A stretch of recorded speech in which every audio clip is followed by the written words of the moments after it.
Think about last night, just before you fell asleep. Maybe you were in bed, scrolling on your phone, telling yourself just one more video. Maybe the TV was still on long after you'd stopped watching. Maybe you got up for a glass of water and the kitchen lit up like it was the middle of the day.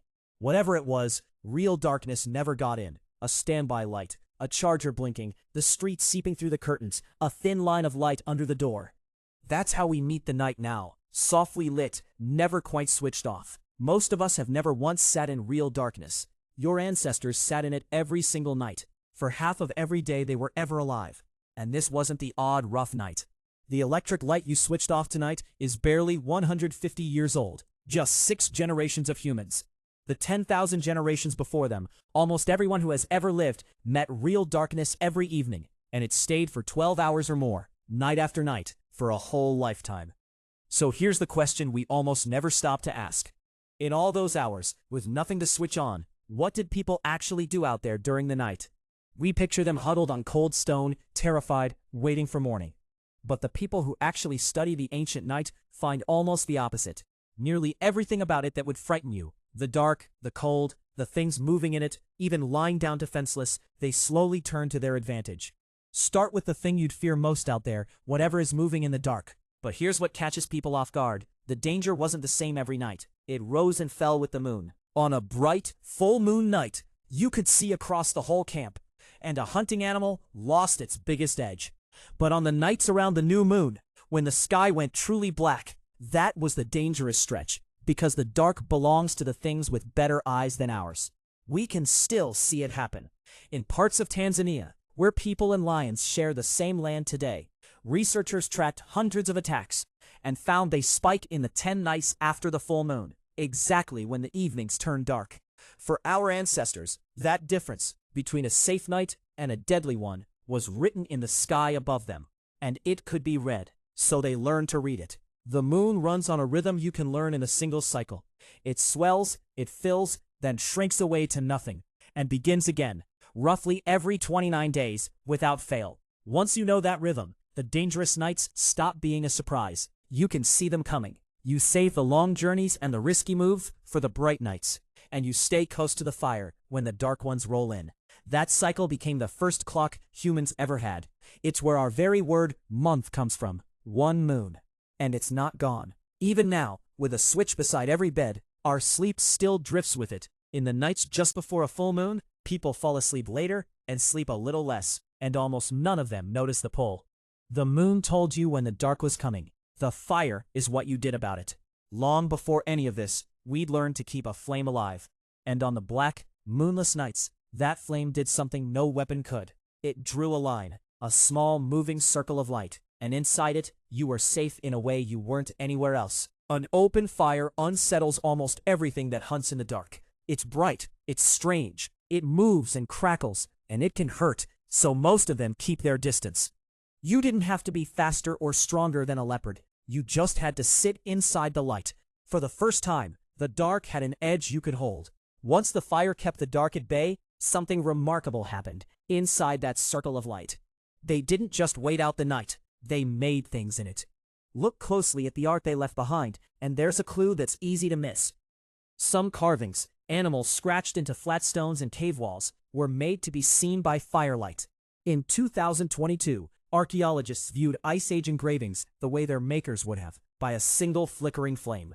And the animals came alive. As the light danced, legs seemed to move, and whole herds shifted across the rock. It's one of the oldest animations we know of. Moving pictures, tens of thousands of years before a screen.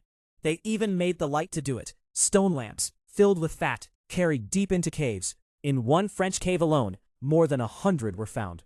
The night wasn't empty. It was a studio. But it wasn't only that. Archaeologist April Nowell studies what she calls the archaeology of the night, and the picture she pulls together is of a world that was busy after dark. The night had its own kind of work.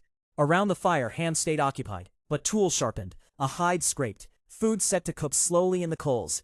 On the bright nights, when the moon lent its light, people could travel and gather and hunt. And in the glow, the day's other work went on, teaching the young, settling arguments, planning the days ahead. Most of all, this was when people gathered, to dance, to hold ceremony, and to tell the long stories that carried everything a group knew from one generation to the next. The daytime belonged to survival. The night belonged to being together.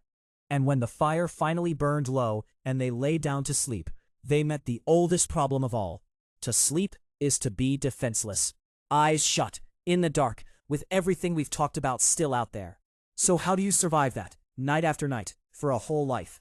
The answer is quietly brilliant, and you can still watch it work today. Among the Hadza, hunter-gatherers in Tanzania, scientists recorded the sleep of a whole camp. What they saw surprised them. The group almost never slept all at once. Across about 3 weeks, there were only 18 minutes, in total, when every single person was asleep at the same time. Someone was always up, stirring, adding a branch to the fire, half awake, and nobody was ever given the job. Why? Because we don't all keep the same hours. The older you get, the earlier you wake. The younger you are, the later you drift off. Spread that across a group of every age, and you get a guard that rotates on its own, all night long for free. So the next time you're still wide awake at 1 a.m. and your grandfather is up before the birds, that's not a fault. It may be the night watch, still running. There's a second thing those long nights did to sleep, and it's stranger because it might still be hiding in you. Give a modern person real darkness, not a bedroom with the lights off, but 14 hours of true night, the way our ancestors had it. And after a few weeks, something odd happens. Their sleep splits in two. They drift off, sleep for a few hours, then wake in the deep middle of the night, calm and clear-headed. They stay up for an hour or so, and then sleep again until morning. A scientist named Thomas Ware showed exactly this in the 1990s. So that long stretch of dark had a quiet waking hour built right into it. Not insomnia, not a night ruined. A still private window to tend the fire, to think, to lie close to someone before you slipped back down into a second sleep. So look back at that night one last time. The dark that swallowed everything, the things moving in it, the long, defenseless hours. To us, it sounds like nothing but fear. But to the people who lived it, almost every piece of that fear became something they could use. The dark that hid predators also kept the time, once you could read the moon. The fire that held them off also lit their art and their stories. And sleep, the most defenseless act of all, became a watch that guarded itself and a quiet hour to think. Bit by bit, they didn't just survive the night, they put it to work.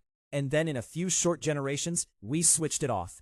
Tonight, one press of a button makes it vanish. The night that every human before you had no choice but to live through. That's a strange kind of power, and it's worth knowing what slipped away with the dark. The moon as a clock, the fire as a stage, the 1 hour of the night that was only yours. Your ancestors met that darkness every evening of their lives. Maybe, every now and then, it's worth sitting in it too.